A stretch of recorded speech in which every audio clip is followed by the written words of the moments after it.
Hello and welcome to Professor Pincushion. In this tutorial, I'm going to show you how to sew a shirt yoke. In my example here, it's the white fabric that is on the back of my bodice.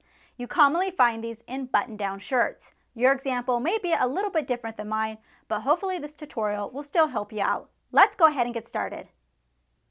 For the particular shirt that I'm making, the yoke is going to be on the back of the shirt, and there's going to be one on the right side of the shirt, and then there's going to be a separate yoke piece on the inside of the shirt.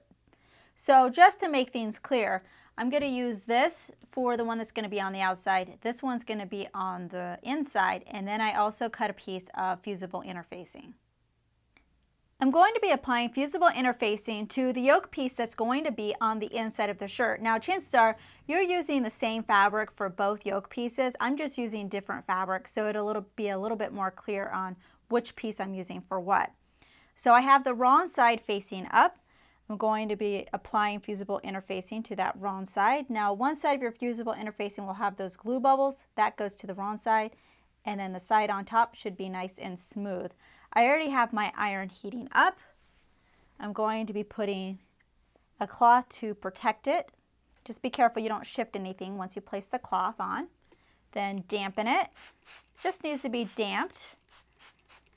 And then you're carefully going to place your iron down and leave it on for a few seconds.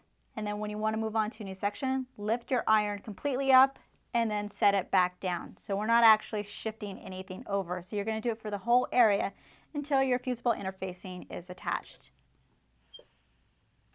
On the shoulder seams of the yoke piece that has the fusible interfacing on it, you're going to turn over whatever your seam allowance is. So 5/8 of an inch for my particular example.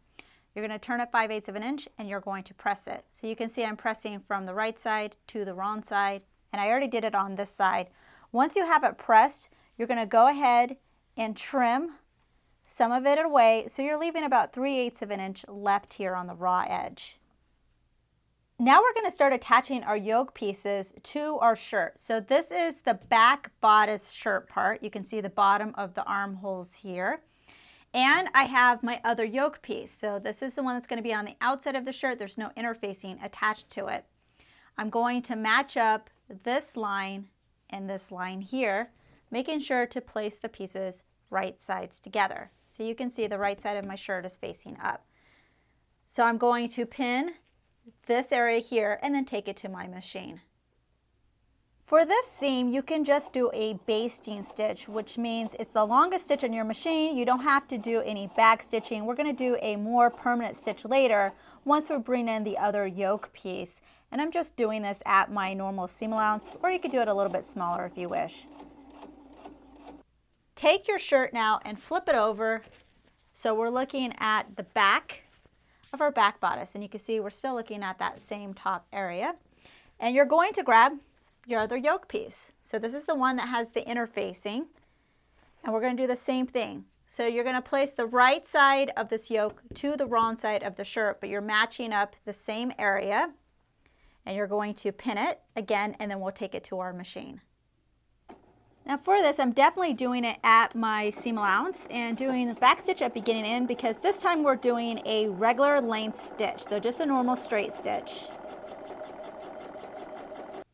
After you've created your seam, you can go ahead and trim your seam allowance. You're just leaving a little bit on there. So we have our yoke facing attached and then the yoke attached to the back of our shirt.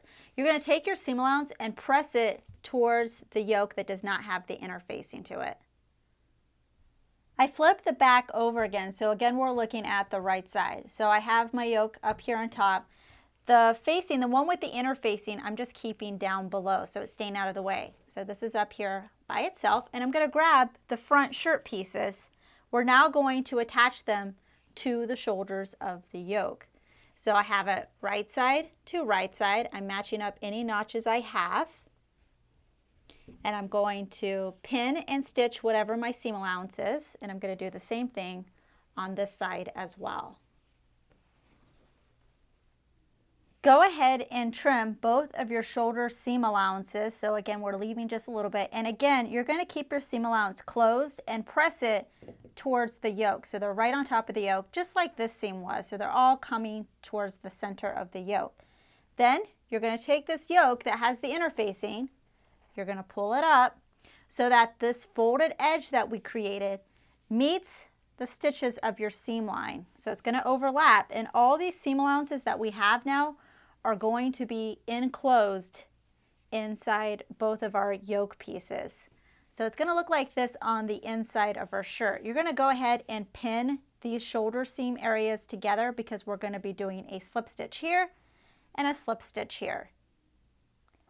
For doing the slip stitch, I'm going to do this by hand, and I'm using a contrasting thread, but you can go ahead and use a matching one. So I'm going to start here on the yoke where it has the interfacing, right at that top shoulder folded part. And I'm just going to bring this through so I can have the knot hidden. You can see my stitches here in the black. I'm going to go ahead and grab a little bit of my shirt fabric right above those stitches. So pull that through. And then I'm going to go back to the yoke, the folded edge, and grab a little bit of that. And you can see I'm going right along the folded side. So I'm kind of going horizontally with my needle. And then I'm going to grab a little bit of the shirt fabric right above the stitches again. And of course, if you use matching thread, it's definitely going to look a lot nicer than mine. And then when you do a stitch, just gently pull it and you'll see that it'll start to come together. So I'm going to do this for both shoulder seams. Next, you're going to machine baste here, here, and here, and that's going to help keep our yoke pieces together until we're further along in the construction process. So remember, this is going to be the longest stitch in your machine, and you don't have to worry about any back stitching. Lastly, what we're going to do is an edge stitch. So looking at the right side of your shirt, you're going to do an edge stitch here, here, and here, and that'll give it a very professional finished look. For edge stitching, I'm just doing a regular straight stitch, and you can see I'm going right along that edge. You want to go as close to the edge as you can. And I'm doing a contrasting thread, so you'll be able to see what it looks like when I'm finished. But if you want, you can use a matching thread as well. Here's a better view of the completed edge stitching. You can see I did it here, here, and down here.